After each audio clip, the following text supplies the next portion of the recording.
Saat dunia dilanda konflik, sebagian besar negara sibuk menghitung korban dan mencari jalan damai. Tapi di balik layar, ada industri yang justru merayakan lonjakan permintaan. Di saat kota hancur dan rakyat mengungsi, saham perusahaan senjata justru naik tajam. Nama-nama seperti Lockheed Martin, Raytheon, dan Northrop Grumman meroket bersama dengan setiap bom yang dijatuhkan dan peluru yang ditembakkan. Amerika Serikat dikenal sebagai kampiun demokrasi, penyelamat dalam konflik global. Tapi secara bersamaan, negara ini juga adalah eksportir senjata terbesar di dunia dengan pangsa pasar lebih dari 40%. Selama puluhan tahun, dari Perang Dingin hingga Perang Suriah, dari dukungan militer hingga perang proksi, jejak Amerika tak pernah jauh dari medan konflik. Tapi apakah semua ini hanya soal geopolitik dan pertahanan?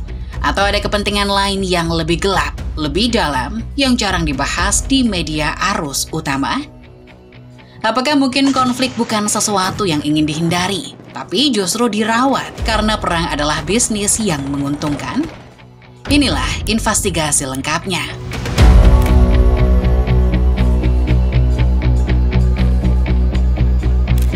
Biasanya, pidato perpisahan seorang presiden Amerika berisi pujian, harapan, dan warisan. Tapi tidak bagi Dwight D. Eisenhower. Di akhir masa jabatannya, sang jenderal legendaris justru menyampaikan peringatan. In the councils of government, we must guard against the acquisition of unwarranted influence, whether sought or unsought, by the military-industrial complex. Bagi banyak orang, istilah itu terdengar teknis. Tapi bagi Eisenhower, itu adalah monster yang sedang tumbuh di dalam demokrasi Amerika. Sebuah kolaborasi berbahaya antara militer, industri senjata, dan pembuatan kebijakan yang jika tidak diawasi, bisa mendorong negara ke dalam lingkaran kekerasan yang tak pernah usai. Pasca kekalahan Nazi dan Jepang, Amerika Serikat keluar sebagai adidaya tunggal. Tapi bukan hanya kekuatan moral yang dibawanya. Amerika Serikat juga membawa warisan ekonomi perang dan mengubahnya menjadi sistem yang permanen.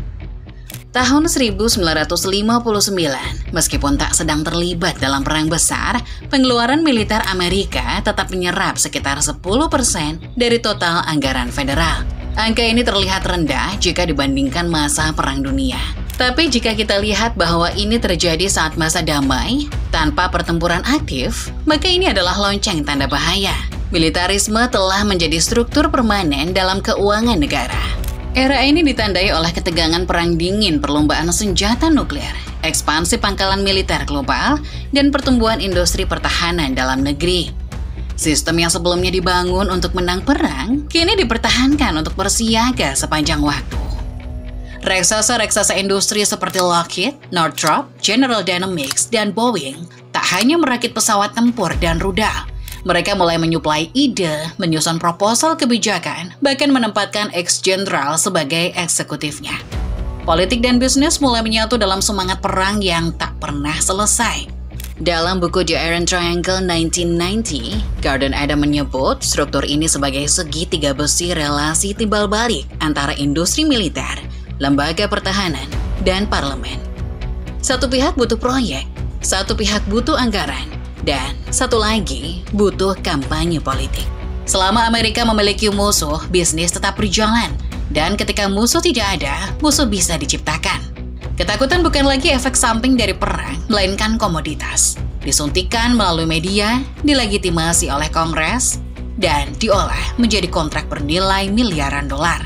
Selama lebih dari 6 dekade setelah peringatan Eisenhower, kekuatan kompleks militer bukan melemah, tapi justru menggurita. Pada tahun 2024, anggaran militer Amerika Serikat hampir menembus 1 triliun USD atau setara 16.300 triliun rupiah, 4 kali lipat dari total APBN Indonesia. Lebih dari separuh anggaran itu tidak digunakan langsung oleh militer, tapi disalurkan ke sektor swasta melalui kontrak pertahanan. Apa jadinya jika sebuah negara tak lagi butuh alasan moral untuk berperang karena perang itu sendiri sudah menjadi mesin ekonomi? Inilah dunia yang Eisenhower coba cegah. Tapi sayangnya, peringatannya hanya menjadi catatan sejarah, bukan kebijakan. Tapi apakah semua ini hanya wacana? Apakah kompleks militer benar-benar berperan dalam pecahnya perang? Di bab berikutnya, kita akan menelusuri jejak Amerika dalam 3 konflik besar, Iran, Irak, Afghanistan, dan invasi Irak 2003. Apakah keterlibatan mereka murni demi perdamaian atau demi keuntungan?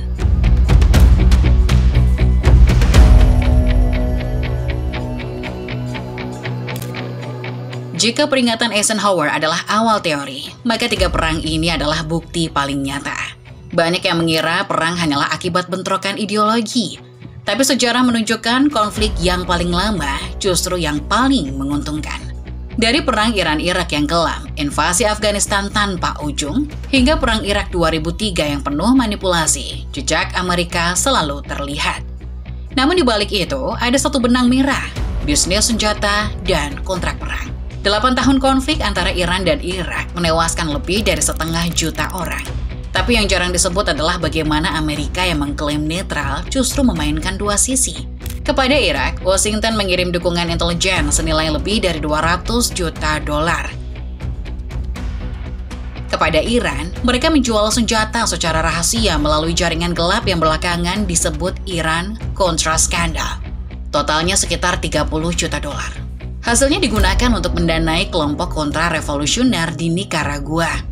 Pada tahun 1983, Donald Rumsfeld, mantan Menteri Pertahanan, bahkan datang langsung ke Baghdad untuk bertemu Saddam Hussein. Meski dunia internasional saat itu sudah tahu bahwa Irak menggunakan senjata kimia terhadap pasukan Iran dan etnis Kurdi. Dalam permainan ini, Amerika Serikat tidak sekedar menjual senjata, tetapi juga mempengaruhi arah politik dan militer negara lain. Misalnya menentukan siapa yang harus dilawan, strategi apa yang diambil, atau pihak mana yang didukung.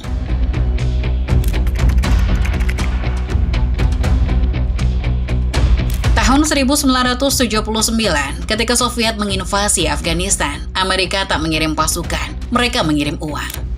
Melalui operasi Cyclone, CIA menggelontorkan lebih dari 3 miliar dolar untuk mempersenjatai kelompok mujahidin dari AK-47 hingga rudal Stinger. Yang menarik, banyak dari kelompok ini kemudian menjadi cikal bakal Taliban dan Al-Qaeda. Monster yang diciptakan untuk membunuh naga ternyata tak bisa dikendalikan. Amerika Serikat kembali ke Afghanistan. Kali ini bukan dengan bantuan diam-diam, tapi dengan invasi terbuka, dan proyeknya bukan hanya militer. Dalam 2 dekade perang, Amerika menghabiskan lebih dari 2,3 triliun dolar, angka yang setara dengan 30 tahun APBN Indonesia. Yang mencolok, lebih dari 1,1 triliun dolar justru jatuh ke tangan sektor swasta. Kontraktor seperti Halliburton, Dencorp, dan KBR menerima proyek logistik, keamanan, hingga pembangunan infrastruktur. Dalam banyak tahun, jumlah kontraktor bahkan melebihi jumlah tentara Amerika itu sendiri. Perang ini dimulai dari ideologi dan diakhiri sebagai model bisnis.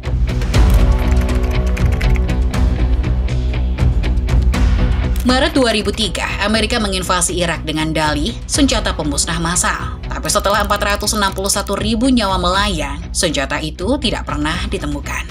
Yang justru ditemukan adalah banjir kontrak. Lebih dari 70% pengeluaran perang disalurkan ke sektor swasta. Halliburton, perusahaan yang pernah dipimpin Wakil Presiden Dick Cheney, menerima kontrak senilai lebih dari 39 miliar dolar tanpa proses tender terbuka. Sistem yang digunakan disebut cost plus. Semakin besar pengeluaran, semakin besar profit. Di tangan sistem ini, efisiensi bukanlah tujuan, poros justru menjadi insentif. Rakyat Irak kehilangan tanah dan masa depan, tapi saham perusahaan senjata terus naik. Dari Timur Tengah hingga Asia Tengah, perang datang dan pergi. Tapi pola ini tetap sama. Ancaman dibentuk, perang diluncurkan, kontrak ditandatangani. Dalam sistem ini, keamanan adalah narasi, konflik adalah produk, dan perdamaian hanya dianggap sebagai gangguan pasar. Tapi pertanyaannya kini lebih tajam, siapa sebenarnya yang menjalankan sistem ini?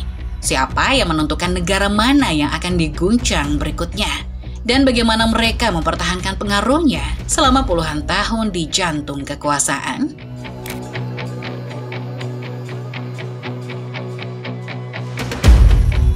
Perang sering dimulai dari konflik, tapi yang mempertahankannya adalah kontrak. Dan untuk memahami siapa yang benar-benar memenangkan perang modern, kita harus keluar dari medan tempur dan masuk ke ruang rapat. Dalam 2 dekade terakhir, 5 perusahaan menguasai lebih dari separuh seluruh kontrak militer Amerika Serikat. Lockheed Martin, Raytheon Technologies, Boeing, Northrop Grumman, dan General Dynamics. Mereka disebut The Big Five. Tapi julukan yang lebih tepat, pemilik sebagian besar tombol perang Amerika. Tahun 2024, Lockheed Martin mencatatkan pendapatan sebesar 71 miliar dolar, meningkat dari tahun sebelumnya. Sekitar 73% dari angka itu, yakni sekitar 51,8 miliar dolar, berasal dari kontrak pemerintah Amerika Serikat. Artinya, satu perusahaan swasta di Amerika Serikat memperoleh pendapatan dari pemerintah yang setara dengan lebih dari sepertiga seluruh belanja militer Rusia. Kekuatan mereka tidak hanya berasal dari lini produksi, tapi juga dari akses kekuasaan. Banyak dari eksekutif puncak perusahaan-perusahaan ini dulunya adalah pejabat militer, pembuat kebijakan, atau bahkan mantan menteri pertahanan. Ini yang disebut sebagai revolving door. Pejabat publik yang berputar menjadi pembisnis senjata. Mark Esper, mantan CEO Raytheon, menjabat sebagai Menteri Pertahanan AS tahun 2019. James Mattis, mantan General Mariner, menjadi Direktur di General Dynamics setelah pensiun.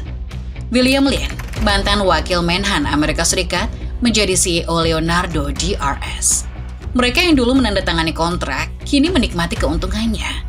Sistem ini membuat kebijakan militer dan kepentingan bisnis tak lagi terpisah. Pejabat menjadi vendor, negara menjadi klien.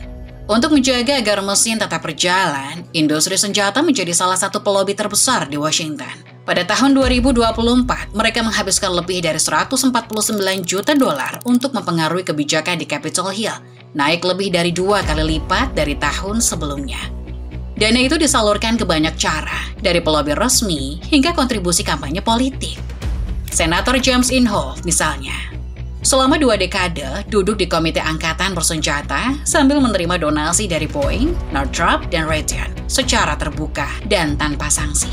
Tapi sistem ini tidak hanya bergerak lewat kontrak dan kampanye.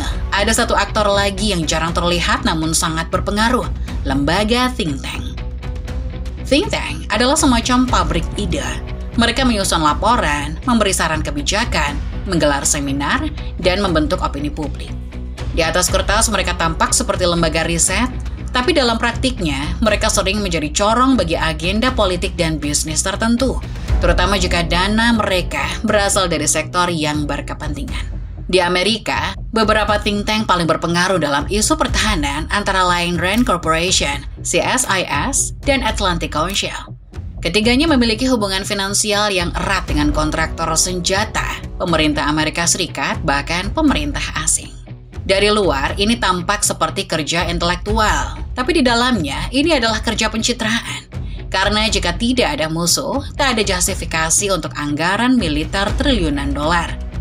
Singkatnya, think tank adalah aktor di balik layar yang punya peran besar dalam membentuk bagaimana sebuah negara memahami dunia dan memutuskan untuk berperang atau berdamai. Dan di era perang digital, yang dijual bukan hanya rudal dan pesawat tempur, tapi juga software pengawasan, kecerdasan buatan, sistem drone, dan algoritma perang. Perusahaan seperti Palantir, Booz Allen Hamilton, dan Leidos kini berdagang data seperti berdagang amunisi. Inilah jantung dari industri perang, bukan senjata, bukan strategi, tapi sistem.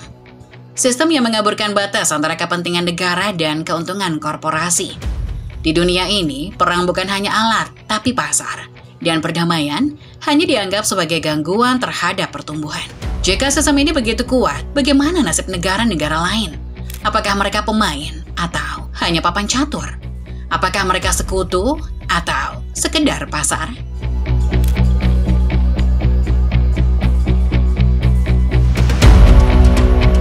Dunia pasca Perang Dunia seharusnya jadi dunia yang lebih damai. Tapi kenyataannya, lebih dari 50 negara hari ini masih terjebak dalam konflik bersenjata, dan banyak di antaranya tidak pernah memilih untuk ikut berperang. Suriah adalah contoh paling brutal dari konflik yang membengkak karena proksi. Dari sebuah pemberontakan rakyat menjadi perang 8 sisi yang menewaskan lebih dari 500 jiwa. Lebih dari 13 juta orang terusir dari rumah mereka. Kota-kota seperti Aleppo dan Raqqa berubah menjadi ladang puing. Tapi ini bukan hanya tragedi domestik. Ini panggung uji coba senjata dan dominasi geopolitik. Rusia mengirim jet tempur dan dukungan udara untuk rezim Assad. Iran mengirim pasukan darat dan milisi. Amerika Serikat, Turki, dan beberapa negara Teluk mendanai oposisi. Semua dengan senjata yang datang dari pabrik-pabrik di Moskow, Teheran, Washington, dan Paris. Korban sipil bukan efek samping, mereka adalah harga yang sudah dihitung dalam strategi. Lalu Yaman, bukan sekedar penghasil senjata, tapi menjadi ladang pengujian bom pintar. Sejak 2015, lebih dari 377.000 orang meninggal.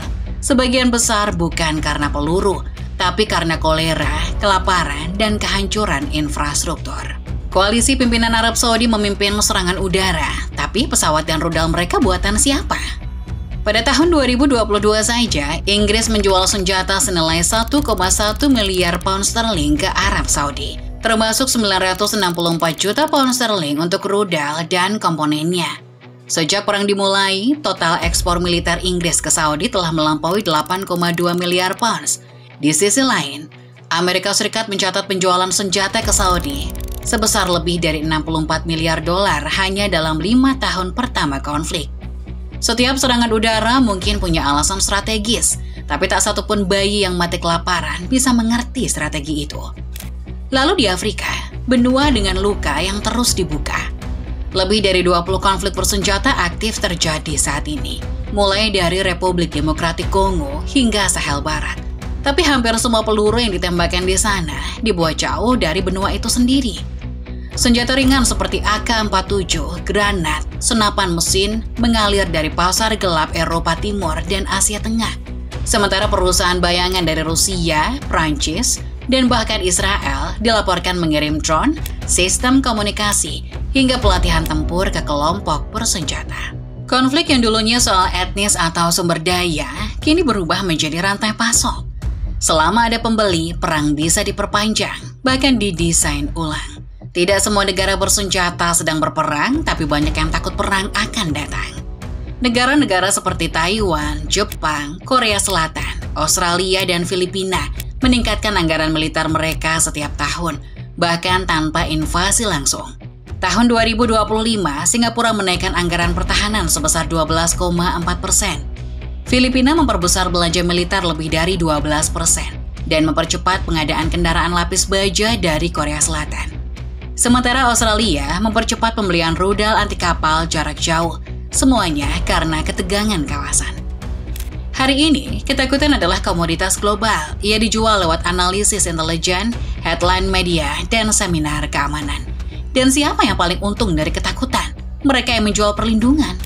Kekuasaan senjata tidak hanya diukur dari siapa yang menarik pelatuknya, tapi siapa yang membuat pelurunya dan siapa yang membisniskannya. Di dunia ini, banyak negara tidak pernah minta ikut perang, tapi mereka tetap dikirimkan senjata, dipaksa bersenjata, dan dibentuk untuk percaya bahwa tanpa senjata mereka tak akan selamat.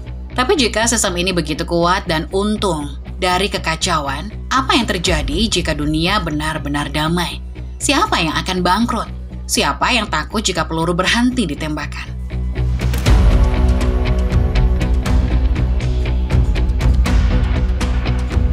Bayangan dunia benar-benar damai, tak ada musuh, tak ada invasi, tak ada aliansi darurat atau kontrak senjata miliaran dolar, kedengarannya seperti impian. Tapi bagi sebagian pihak, itu adalah mimpi buruk. Menurut laporan terbaru SIPRI, pengeluaran militer dunia tahun 2024 mencapai rekor tertinggi 2,7 triliun dolar, naik hampir 10% dari tahun sebelumnya. Ini adalah kenaikan tahunan terbesar sejak berakhirnya Perang Dingin.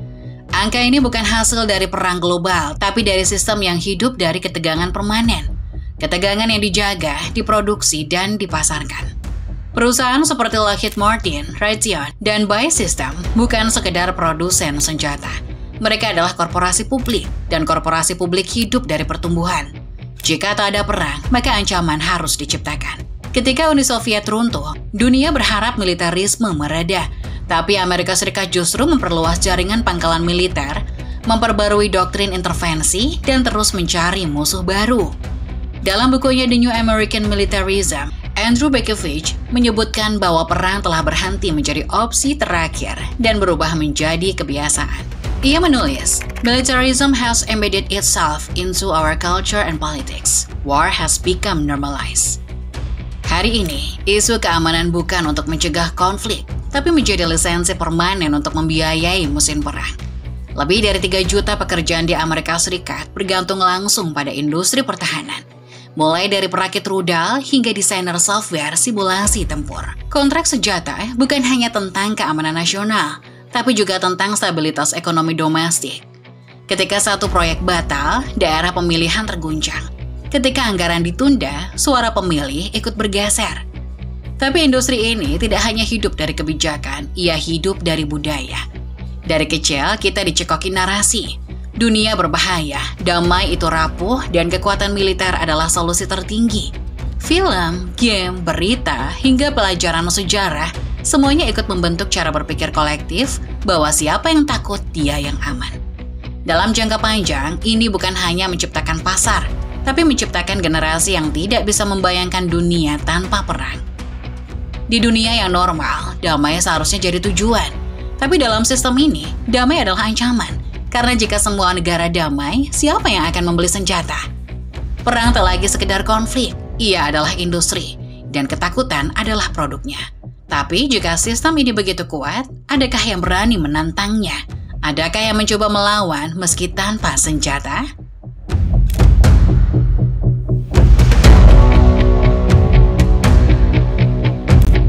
Di tengah gegap gempita mesin perang dunia, suara-suara kecil sering tak terdengar. Tapi bukan berarti mereka tak ada. Di balik setiap kontrak senjata bernilai miliaran dolar, selalu ada yang menolak menandatangani, selalu ada yang menolak tunduk. Tahun 1971, Daniel Ellsberg, mantan analis Pentagon, membocorkan 7.000 halaman dokumen rahasia tentang Perang Vietnam. Apa yang disebut Pentagon Papers membongkar kebohongan sistematis pemerintah Amerika Serikat tentang jalannya perang. Resikonya? Tuduhan spionase. Hukuman penjara 115 tahun. Tapi Ellsberg berkata, "Saya tidak bisa membiarkan rakyat Amerika terus dibohongi demi perang yang seharusnya tak pernah dimulai." Tidak semua perlawanan datang dari sipil. Banyak mantan tentara Amerika justru menjadi aktivis anti perang. Salah satu kelompok paling vokal, Veterans for Peace, mereka turun ke jalan, menyuarakan penolakan terhadap perang Irak, Afghanistan, hingga menentang keberadaan pangkalan militer luar negeri. Bagi mereka, patriotisme bukan soal membela semua perang, tapi soal berani berkata, cukup. Tahun 2017, koalisi global bernama International Campaign to Abolish Nuclear Weapons atau ICAN berhasil mendorong lahirnya Treaty on the Prohibition of Nuclear Weapons dan memenangkan Nobel Perdamaian. Mereka tak punya senjata, tak punya kursi tetap di PBB, tapi mereka punya suara kolektif dari 600 organisasi di 100 negara. Hasilnya, lebih dari 90 negara kini menandatangani perjanjian pelarangan total senjata nuklir. Di era AI dan Big Data, mesin perang tak lagi hanya dibuat di pabrik senjata, tapi juga di kantor software dan lab kecerdasan buatan. Tahun 2018, ribuan pegawai Google menolak terlibat dalam Project Maven, program AI Pentagon untuk menganalisis citra drone. Protes internal ini membuat Google menarik diri dari proyek tersebut, dan itu memicu diskusi global tentang etika kecerdasan buatan dalam perang. Mereka tidak menguasai anggaran, tidak punya jet tempur, tapi mereka punya satu hal yang sistem ini tak bisa beli, hati nurani. Perlawanan terhadap perang jarang datang lewat senjata. Ia muncul lewat kejujuran, keberanian, dan pilihan untuk tidak ikut terlibat. Tapi bagaimana kita, sebagai publik, ikut terlibat dalam sistem ini tanpa sadar? Sejauh mana kita dikondisikan untuk mendukung perang meski tidak ikut bertempur?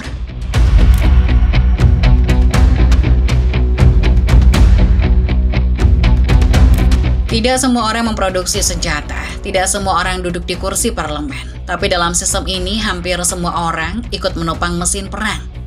Di Amerika Serikat, lebih dari 50% anggaran diskresioner federal digunakan untuk pertahanan. Setiap dolar pajak penghasilan yang dibayarkan warga, sebagian besar masuk ke Departemen Pertahanan. Bukan untuk sekolah, bukan untuk perawatan ibu, tapi untuk rudal, pangkalan, dan program senjata nuklir. Artinya, bahkan jika kita tidak ikut menembak, uang kita tetap mendanainya. Perusahaan seperti Microsoft, Amazon, Google, hingga Palantir tak hanya menjual layanan ke publik, mereka juga menjual ke lembaga paling bersenjata di dunia. Teknologi yang kita pakai untuk menyimpan foto, mengatur jadwal, atau mengirim email adalah teknologi yang sama yang digunakan untuk memantau pergerakan musuh, menganalisis target, dan mengelola data operasi militer. Cloud computing, citra satelit, AI pengenal wajah, platform analitik, semua kini menjadi bagian dari persenjataan lunak modern. Dalam era perang digital, perusahaan teknologi bukan hanya vendor, mereka adalah kontraktor perang. Contohnya, selama konflik Gaza tahun 2023, Microsoft menyediakan lebih dari 19.000 jam layanan teknis untuk militer Israel melalui sistem Azure dan layanan kecerdasan buatan. Unit yang dilayani mencakup unit 8200, divisi intelijen elit Israel yang mengelola pengawasan digital dan siber.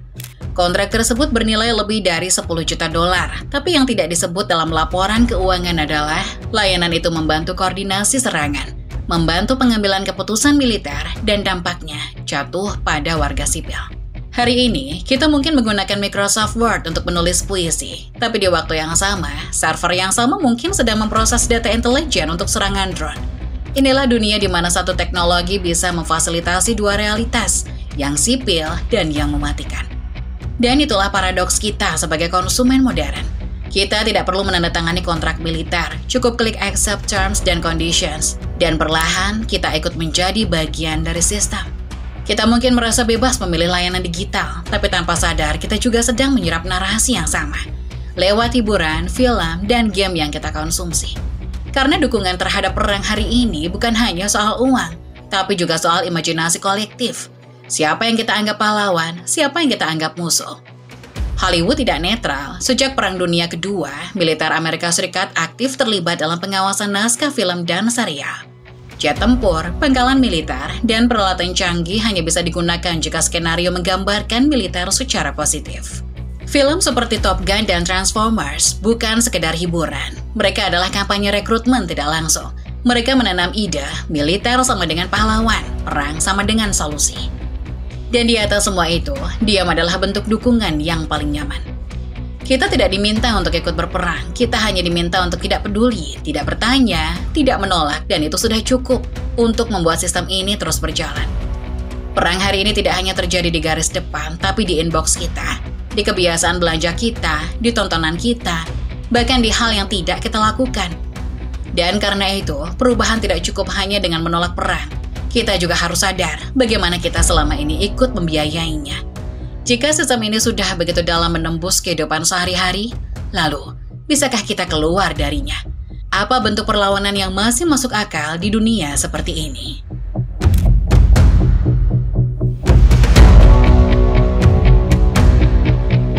Damai bukan sekedar ketiadaan perang. Ia adalah desain sistematis, ekonomi yang tak butuh senjata, budaya yang tak glorifikasi kekerasan, dan politik yang tak menjadikan ancaman sebagai alat kekuasaan.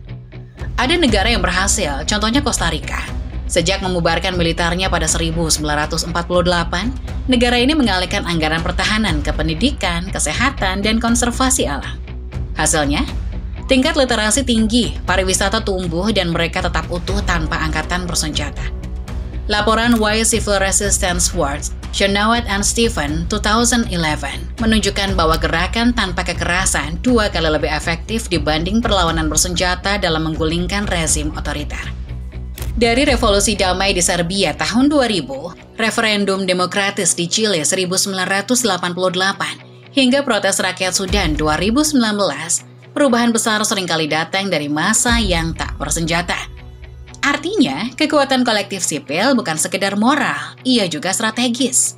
Industri senjata sering dibela sebagai penyerap tenaga kerja, tapi itu mitos separuh benar. Studi dari Brown University menunjukkan bahwa investasi di sektor pendidikan, energi bersih, dan infrastruktur menciptakan lebih banyak lapangan kerja dibanding sektor militer.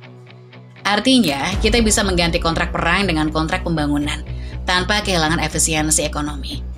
Pembangunan dunia yang tidak dikendalikan oleh perang bukan soal mimpi, tapi soal keberanian untuk memilih ulang.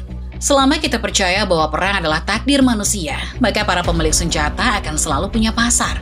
Tapi, jika kita mulai melihat bahwa damai itu bisa dirancang, dibiayai, dan diperjuangkan, maka kita sedang menulis bab baru dalam sejarah. Di awal dokumenter ini, kita bertanya, benarkah perang diciptakan demi profit? Setelah 8 bab, jawabannya bukan hanya iya, tapi dan kita pun ikut membayarnya. Namun jika perang bisa dibangun oleh sistem, maka damai juga bisa. Tapi kuncinya bukan di elit, kuncinya di kita.